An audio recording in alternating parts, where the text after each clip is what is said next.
এটি স্বাভাবিক ফোয়ারার কোনো দৃশ্য নয়। নদীর বরফ বিস্ফোরণ ঘটিয়ে এমন আকাশচুম্বী ফোয়ারার সৃষ্টি করা হয়েছে।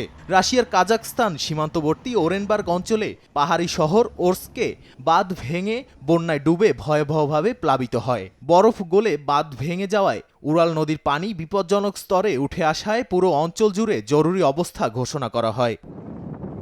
এদিকে উদ্ধারকারীরা বন্যার্তদের উদ্ধার করছে। শুক্রবার রাশিয়ায় ভয়াবহ বন্যার পর এভাবেই নিরাপদ স্থানে সরিয়ে নেওয়া হয় হাজার হাজার মানুষকে। বন্যায় প্লাবিত হয় 2500-রও বেশি বাড়িঘর।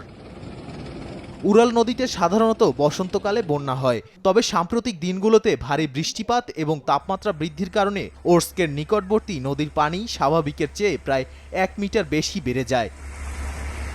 উরাল নদীর বাঁধ ভাঙার পরে পুরো শহর তলিয়ে যায়। এখনও ওই অঞ্চলে 11,000 মানুষ আটকে থাকতে পারে বলে ধারণা করা হচ্ছে। নাদিম মারজান, সময় সংবাদ।